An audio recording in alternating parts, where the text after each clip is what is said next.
I'm Logan Crawford, and right now on Spotlight, we're speaking with Pbody Blaque. He is the author of NYC Health, Beck and Call, A State of Wellbeing. In this self-help health book, the author recounts his journey of triumph over the challenges brought about by the pandemic, offering readers a unique perspective on holistic health and well-being in the face of the new normalcy. We're delighted to have this very talented author join us here today on Spotlight. We thank the team at Great Writers Media for helping us put him in the spotlight today, and we ask viewers like you to support writers like him by subscribing to our channel. Pbody, thanks so much for being our guest today on Spotlight. Thank you for having me. What made you think to write a book about the new normalcy and life during and after the pandemic? Well, it started, as I was saying, during the pandemic, which is March 2020, where I became a PCA, patient care associate, that wound up robbing bodies of people who died of COVID-19. And in 2022, I wrote a book about it, as you were talking about, on Amazon called NYC Health, Beck and Call, A State of Wellbeing. A State of Wellbeing under Pbody Blaque, which is my pen name. And my books are considered by traditional publishers. So someone in business called me and suggested I should do not just the book, but they were suggesting I should do a store promoting health as well. So I sat down, thought about it, and researched how to do it. And so since I didn't know algorithms or programming, I had to work harder to put it together. And God brought the right people to me to make it happen. And since January 5th, 2023, I not only have a book, but I also have a online health and fitness store, Fit Home, Fit Life, and the website is fithomefitlife.com. Awesome, awesome. You were on the front lines of the pandemic, doing the worst of it, wrapping the people who died. Yeah. Part of you must have been scared to death that you would contract it somehow, regardless of how much, personal protective equipment you had on, or PPE. Yeah. Tell us what that was like. I mean, you were in New York City. You were in the at ground zero. Yeah. Actually, it didn't bother me because I worked with military nurses as well as agency. By the way, military nurses were the best nurses I worked with. Sure. They thought I was from the military because we both came early to our units, and we wanted to, because I was taught by military nurses. I was never in the military, but basically we wanted to respect the dead. We weren't, a lot of people couldn't deal with wrapping bodies, so they would call me or the military nurses. It didn't bother me because it was like I felt the service to help somebody. The fear didn't get in the way. For some reason, I was able to tune it out because it was like, what do we got to do? And it's like somebody had to step up. So the fear went away when I saw I was helping somebody, and respecting the person's family member or whatever. But a lot of people couldn't do it, psychologically speaking, because they got too much involved in it. And I choose to stay out of it to do whatever I needed to do and not get caught up in, the nightmares and stuff and that a lot of my colleagues went through. It must have been tough though, even if you weren't afraid of contracting the disease, just seeing the sheer number of people who had withered and died from this disease. I mean, after a week, 2 weeks, 3 weeks, 5 weeks, 6 weeks on a ventilator, these people were wasted away to nothing.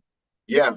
And the thing is, though, it wasn't, let me point out, a lot of people that I wrapped up didn't die just from COVID alone. They also had other things prior to it, like emphysema, diabetes, cancer, a lot of things that makes your immune system go, I can't do it anymore. It can't, protect your body anymore because it was so much, putting on the immune system.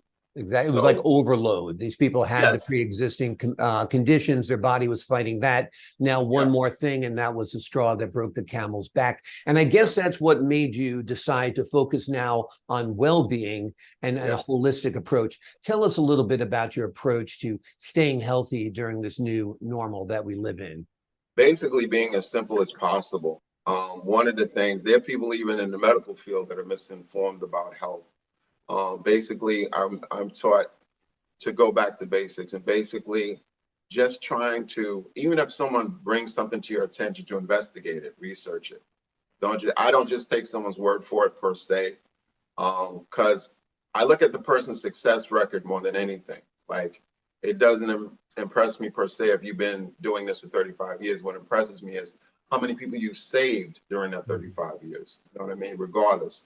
So from that perspective, I try to stay basic and try to, first of all, find out what I'm dealing with, because I was scared like everybody else about COVID. I didn't know anything about it. So I calmed down. At first I was scared, and then, having faith in God, and believing that, somebody's going to live and all this stuff. And I don't take medications myself. So I felt I have a bigger chance getting through it.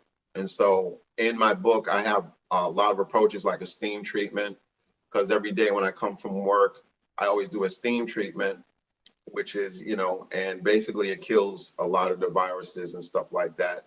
And Tell us a basically, little bit more about that steam treatment, how it works, how you utilize it, and how it helps. Okay, well, it's a steam treatment. It's like you put it in a pot of water, regular saucepan, and you fill it halfway. And you can also put lemons in it or onions to create aromatherapy, along with sea salt to create a saline solution. And you basically stand over it without burning yourself, just close enough for you to breathe in the steam. And it takes 20 minutes to do.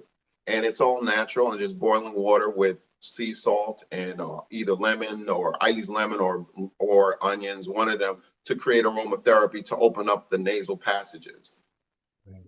Great. That's almost an old school technique. I know my mom used to do that. She would get like a big, a stew pot, get a towel, and you have the towel over you. Yeah, and clear out her and you're sinus, breathing. clear out her head. The What's vapor old out, is whatever. new again. The older generation, my mother was born in 1919, but that generation knew something that we don't, because we're too reliant on medications and running to the doctor and wanting a shot or a pill or a tablet or a capsule, when sometimes steam is all you need. And sometimes good food is all you need. Yes. Tell us a little bit about your recipe for success when it comes to certain foods that should not be combined, and that kind of thing. Well, basically, I just believe in having organic food, regardless of what type of food. The more natural, the better. Organic just means chemical free, for those who don't know. And just research it. If it's grown, if you can have your own garden and grow your own food, that's even better, because you know what you're eating. So basically just researching that and learning from there, just researching. That's one good thing about the internet. You can find out everything you want there. It's just a point of asking it. To me, the internet is like a genie. You ask the genie what you want and it'll give it to you. So the same with foods. The more organic, the more natural, regardless of what you eat, the better. If you're vegan or vegetarian, whatever the case may be, make sure you know enough to supply the carbohydrates and the things that you need for nourishment to keep you going throughout the day. Yep. Somebody said to me one time, never eat food that has more than 5 ingredients. And I think that's true. Like, have a piece of steak, have a piece of chicken, have a piece of salmon, but, keep it simple, a piece of vegetable, a starch, all great advice. You also talk about in your book a method for quickly relieving trauma and the implications and the applications, rather. Tell us a little bit about that. Well, it's basically, a lot of people may disagree with it, but it's basically dealing with pressure points, tapping different parts of your body, which is pressure points.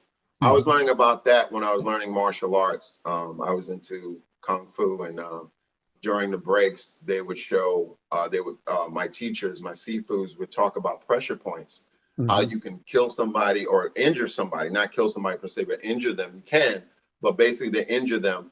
But you can also relieve stress in those pressure points. So everyone has pressure points. And some people, they may say it's theory. Some people say it's fact. It depends on whether you believe it or not, it works. It's just a point of you being aware of your body and seeing to what degree that it helps. Because most people are not in tune with their body.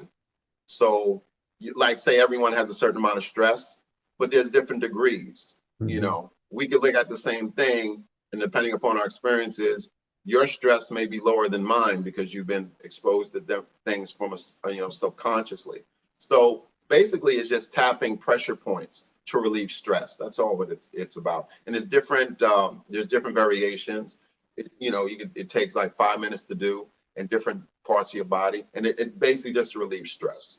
Right. Well, Occam's razor says the simplest explanation is the best explanation. Yes. The simplest method is the best method as well. You're a very fit looking guy yourself. What do you do to stay so healthy and trim and fit at, I don't know how old you are. You could be 30, you could be 50. I have no I'm idea. over 40. So yeah, 40, but in the middle. yeah. But the point is, I do a different variety is the spice of life for me. Yeah. To keep it, fun, I do all kinds of things: weight training, cardiovascular, to keep the heart and lungs going, running, walking. For people, you don't have to be an extremist. You don't have to be a narcissist. You can keep it simple. Daily walks after you eat, goes a long way. I see people in their 80s and 90s are living a lot longer. The new generation don't live past 21.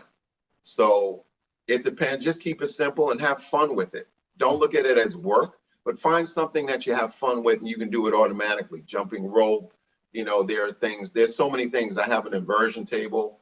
I always try new things to make it fun and exciting. That's the whole thing, to have fun with it. When it's work, it's like when you go to work and you don't want to go, you're creating cortisol and all those other stress that does more harm than good. So try to be fun with it. Whatever your exercise or regimen is, have fun with it. Exactly. I always say the hardest thing about going to the gym is going to the gym. Yes. So once you get there, it's fine. You get on the elliptical, you lift some weights, whatever it is, and you're going to feel so much better when you're done, both short term and long term. This is a great book written by Dwayne Mitchell, aka Pbody Blaque. It is called NYC Health, Beck and Call, A State of Wellbeing. This is a man who has lived on the front lines of the COVID pandemic, serving people, possibly people in your family, people in your community, absolutely. And he saw the worst of it. And this is a book that'll help you the next time a pandemic hits, or a health scare hits, or a virus hits, or flu season hits, or cold season hits. We face it all. Keep this machine in tip-top shape, like Pbody Blaque does. Dwayne, thanks so much for joining us here today on Spotlight. Thank you. Thank you for having me. I appreciate your time. There's a lot to unpack in this book. It is highly recommended. There is something for everyone. May I also point out, just for 5 seconds, I also have a store, Fit Home Fit Life, at fithomefitlife.com. For anyone that's into health, I sell 65 different products pertaining to health. So anyone want to check that out as well, be my guest to go to fithomefitlife.com, and the store is Fit Home Fit Life. Sounds great. fithomefitlife.com. Yes. We will check it out. Dwayne, thanks so much for joining us here today on Spotlight. Thanks for having me. My pleasure. To the folks at home, I'm Logan Crawford, thanking you for your time this time. Until next time on Spotlight.